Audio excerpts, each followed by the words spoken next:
This video is by Charlie Kirk and is titled, "The UK has fallen. I saw it myself." Let's find out. It has been quite a week, 20 hours of travel to London, Oxford, Cambridge, and back. I know you're all very disappointed I wasn't arrested, but I tried. I tried my best. I went on one of their biggest news programs, GB News. Yeah, right, GB News. And I said that it's not compatible with Western values. And it went very viral, and it was so funny. The production team afterwards at GB News was like, "Wow, you said that." I'm like, "Wow, you guys are so British. You should spend some time in America." Our Overton window has moved a lot. The UK is very important to talk about, not just because what's happening in the UK, but also the ramifications here is the UK culturally felt has fallen like America before Donald Trump went down the golden escalator. They're in the abyss, but culturally, there is this kind of silent, are we allowed to say this? Are we 100%. allowed to challenge this? Are we allowed to talk about this? Are we allowed to question this? And Donald Trump will be in the history books for so many reasons. For isolating the Chinese Communist Party, for shining light on the southern border. But one thing I don't think he gets enough credit for, one thing that I think that gets forgotten in the story of Donald Trump, which, by the way, we are now coming up on a decade of Donald Trump. Next month will be 10 years since he went down the golden escalator. A decade. Complete domination of the Western mind for 10 years. And it's fitting that I went to Oxford and Cambridge and spent time in London before that 10-year mark because it feels so similar. Because once Donald Trump went down the golden escalator, he gave people permission to speak. He gave people permission to talk. President Trump said things like anchor babies. Remember President Donald Trump openly ran on a Muslim ban into the United States of America in December of 2015? He said rapists were coming over the border. You couldn't say that. They flipped out. He said that we're being invaded. He said that we're being replaced. And people were losing their mind. But the benefit of what Donald Trump did is he courageously moved that Overton window with force and courage. And people say he's nothing but just narcissistic, overly self-indulgent, but only someone who believes in himself as much as Donald Trump could have moved that Overton window because the criticisms didn't get to him. He says, no, I'm going to double down on the fact that they're bringing rapists in this country, and I'm tripling down. And he took the slings and the arrows of the rest of us, and he basically created cover fire for millions of people like myself and you to then be able to talk. Because if Donald Trump is saying it, and then the media is covering it, then other people get the courage to say the same thing. Then other people get the permission culturally to be able to ask the right questions. And then if he gets elected saying it, whoa. And then he goes into exile, and then he gets elected with a popular vote win and an electoral vote landslide. And we're in a place in this country where we can now say the things that otherwise people were terrified to say. We could dive deep into the correct issues. It was once verboten in so far he's not wrong, but let's America carry on. I'll say at the end. to even say that DEI and affirmative action might be choking productivity. It was verboten during Floydapalooza to say that we should not have disparate impact as the core legal theory. And Donald Trump changed all of that. And the UK feels as a country that deep down they want that. They want someone to give them permission, and no one is. And only somebody as popular, as courageous, only somebody as morally clear as President Donald Trump would be able to do that. And I don't think he gets enough credit for that.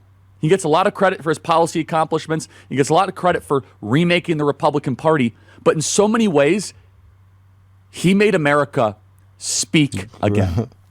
If you're a homeowner, you need to listen to this. When's the last time you checked on your home title? Is the home title why you need to stop what you're doing and find out today, plus a free 14-day trial. That's a long Go to ad. home title reasons and its causes, and we take it for granted. I'm telling you, visiting that totalitarian that Where's unfortunately part the about UK London? has More become. part about And London. it's tragic. I don't say The that with UK. glib. I don't say that with delight. It is sad. Britain is why we exist. There you It's go. like going back to the life force, and it's chilling and it's depressing.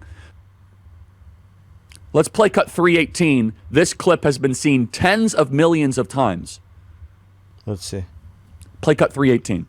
What cut is this? Have you heard of a lady called Lucy Connolly since you've been here? Of course, I talked about her yesterday, and no one knew what I was talking about in Cambridge. Who are you talking about? The students didn't know. I mentioned her because I did the research. My team did an amazing job, and I think she just had her petition denied in today. the last hour or so today, it's Tuesday today, she's had her appeal denied. So she's going to be carrying out her 2.5-year sentence for a solitary tweet, so which she outrageous. deleted 4 hours later. What's your take on the whole situation? Well, I'm going to try to get the U.S. State Department involved. I don't know if what their bandwidth is here, but I'm sorry. Like, again, I'm speaking as a citizen, not as a U.S. government. I just want to be very clear. Like, is this a way that a liberal democracy and an ally of the United States acts? Just to be clear, what she said would not be any prison time in America. I don't like what she said, but she showed contrition. Well, there's two parts. The first part where she said, like, I don't want immigrants in my country. Perfectly acceptable. That's fine. Like, you can say that. You're allowed to have that. So that is a separate issue that I will talk about, where in the UK, 30 people a day are arrested for offensive social media posts in the UK. Do you know how crazy that is? Let's be real. Ugh. We've reached the day where you get arrested for pixels on the screen because you have an opinion. You're not allowed to have that opinion. 30 that out people a of day. This woman is going to serve 2.5 years in prison for an offensive social media post that she deleted and apologized for. Wow. Yep. They invented free speech, sent it back to our country. There's so much wrong with that country, and it is not worthy of making fun of. I mean, you can have some laughs and some comedy, but it is depressing. It is dark. And I came back literally kissing the ground when I came back from London yesterday, because there's a lot of problems with America. But let me give you two things that I think we should be thankful for that we don't notice. Of course, freedom of speech, number one. And then number two, the spirit of America. When we have a problem, we believe we can solve it. There is this entrepreneurialism. There is this grit. There is this pioneer spirit. And in Britain, they are defeated at the soul. They're like, cheers, mate. Country's done. Let's go drink.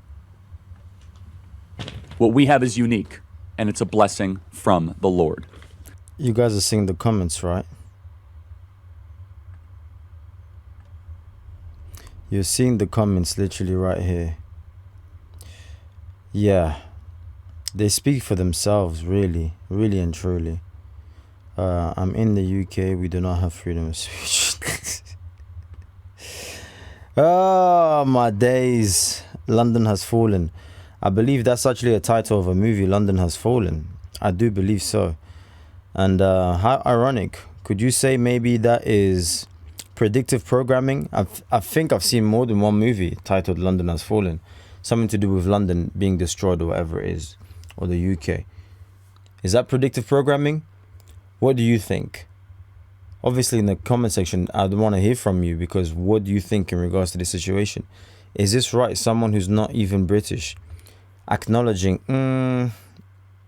it's a bit different than where I'm from. You can't even say, you can't, okay. What happened to freedom of speech? One, but what happened to voicing your opinion? Truly, the truth is always somewhere in the middle. So you say what you believe, I say what I believe, and we come and try and find the middle ground. Okay, I see where you're coming from. I see where you're coming from. And the truth usually lies somewhere in between. Usually. But if you can't even get to an agreement because, no, you shush, we say what we want, then I'll let you decide what that is. But I know a specific word for what that type of, leadership is, if you want to say leadership. But yeah, it's not pleasant to say the least. But look, let me know your thoughts in the comment section down below. As always, let me know which video to check out next as well. Share this video because this is really important. I believe freedom of speech is very, very important. And yeah, it seems like everything is going down the toilet and down the drain. But God bless. Stay safe. I'll catch you on the next one.